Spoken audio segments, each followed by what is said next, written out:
Ésaïe, chapitre 37. Lorsque le roi Ézéchias eut entendu cela, il déchira ses vêtements, se couvrit d'un sac, et alla dans la maison de l'Éternel. Il envoya Éliakim, chef de la maison du roi, Shebna, le secrétaire, et les plus anciens des sacrificateurs, couverts de sacs, vers Ésaïe, le prophète, fils d'Amoz. Et ils lui dirent, « Ainsi parle Ézéchias, ce jour est un jour d'angoisse, de châtiment et d'opprobre, car les enfants sont près de sortir du sein maternel, et il n'y a point de force pour l'enfantement. Peut-être l'Éternel, ton Dieu, a-t-il entendu les paroles de Rabshakeh, que le roi d'Assyrie, son maître, a envoyé pour insulter le Dieu vivant, et peut-être l'Éternel, ton Dieu, exercera-t-il ses châtiments à cause des paroles qu'il a entendues. Fais donc monter une prière pour le reste qui subsiste encore. » Les serviteurs du roi Ézéchias allèrent donc auprès d'Ésaïe. Et Ésaïe leur dit, « Voici ce que vous direz à votre maître. Ainsi parle l'Éternel. Ne t'effraie point des paroles que tu as entendues et par lesquelles m'ont outragé les serviteurs du roi d'Assyrie. Je vais mettre en lui un esprit tel que, sur une nouvelle qu'il recevra, il retournera dans son pays, et je le ferai tomber par l'épée dans son pays. » Rabshakeh, s'étant retiré, trouva le roi d'Assyrie qui attaquait Libna, car il avait appris son départ de Lachis. Alors le roi d'Assyrie reçut une nouvelle au sujet de Tirhaka, roi d'Éthiopie. On lui dit, « Il s'est mis en marche pour te faire la guerre. » Dès qu'il eut entendu cela, il envoya des messagers à Ézéchias, en disant, « Vous parlerez ainsi à Ézéchias, roi de Juda. Que ton Dieu, auquel tu te confies, ne t'abuse point en disant, « Jérusalem ne sera pas livrée entre les mains du roi d'Assyrie. » Voici, tu as appris ce qu'ont fait les rois d'Assyrie à tous les pays, et comment ils les ont détruits. Et toi, tu serais délivré? Les dieux des nations que mes pères ont détruites les ont-ils délivrés? Gozan, Charan, Retsef, et les fils d'Éden qui sont à Télassar? Où sont le roi de Hamath, le roi d'Arpad, et le roi de la ville de Sepharvaïm, d'Ena et d'Ivva? Ézéchias prit la lettre de la main des messagers et la lut. Puis il monta à la maison de l'Éternel et la déploya devant l'Éternel, à qui il adressa cette prière.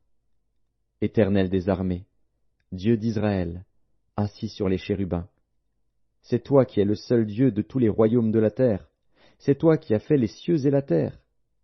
Éternel, incline ton oreille et écoute. Éternel, ouvre tes yeux et regarde. Entends toutes les paroles que Sanchérib a envoyées pour insulter au Dieu vivant. Il est vrai, ô Éternel, que les rois d'Assyrie ont ravagé tous les pays et leur propre pays, et qu'ils ont jeté leurs dieux dans le feu.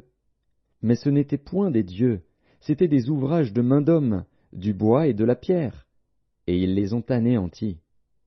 Maintenant, Éternel, notre Dieu, délivre-nous de la main de Sanchérib, et que tous les royaumes de la terre sachent que toi seul es l'Éternel. Alors Ésaïe, fils d'Amoz, envoya dire à Ézéchias, « Ainsi parle l'Éternel, le Dieu d'Israël. J'ai entendu la prière que tu m'as adressée au sujet de Sanchérib, roi d'Assyrie. Voici la parole que l'Éternel a prononcée contre lui. Elle te méprise, elle se moque de toi, la Vierge, fille de Sion. Elle hoche la tête après toi, la fille de Jérusalem. Qui as-tu insulté et outragé? Contre qui as-tu élevé la voix? Tu as porté tes yeux en haut sur le sein d'Israël. Par tes serviteurs tu as insulté le Seigneur, et tu as dit, « Avec la multitude de mes chars, j'ai gravi le sommet des montagnes, les extrémités du Liban. Je couperai les plus élevés de ses cèdres, les plus beaux de ses cyprès, et j'atteindrai sa dernière cime, sa forêt semblable à un verger. J'ai ouvert des sources, et j'en ai bu les eaux, et je tarirai avec la plante de mes pieds tous les fleuves de l'Égypte. N'as-tu pas appris que j'ai préparé ces choses de loin, et que je les ai résolues dès les temps anciens? Maintenant j'ai permis qu'elles s'accomplissent, et que tu réduises des villes fortes en monceaux de ruines. Leurs habitants sont impuissants, épouvantés et confus. Ils sont comme l'herbe des champs et la tendre verdure, comme le gazon des toits et le blé qui sèche avant la formation de sa tige. mais je sais quand tu t'assieds, quand tu sors et quand tu entres, et quand tu es furieux contre moi. Parce que tu es furieux contre moi, et que ton arrogance est montée à mes oreilles, je mettrai ma bouche à tes narines et mon mors entre tes lèvres, et je te ferai retourner par le chemin par lequel tu es venu. Que ceci soit un signe pour toi. On a mangé une année le produit du grain tombé, et une seconde année ce qui croît de soi-même, mais la troisième année, vous sèmerez, vous moissonnerez, vous planterez des vignes, et vous en mangerez le fruit. Ce qui aura été sauvé de la maison de Juda, ce qui sera resté poussera encore des racines par-dessous, et portera du fruit par-dessus. Car de Jérusalem il sortira un reste, et de la montagne de Sion des réchappés. Voilà ce que fera le zèle de l'Éternel des armées. C'est pourquoi ainsi parle l'Éternel sur le roi d'Assyrie. Il n'entrera point dans cette ville, il n'y lancera point de trait, il ne lui présentera point de bouclier, et il n'élèvera point de retranchement contre elle.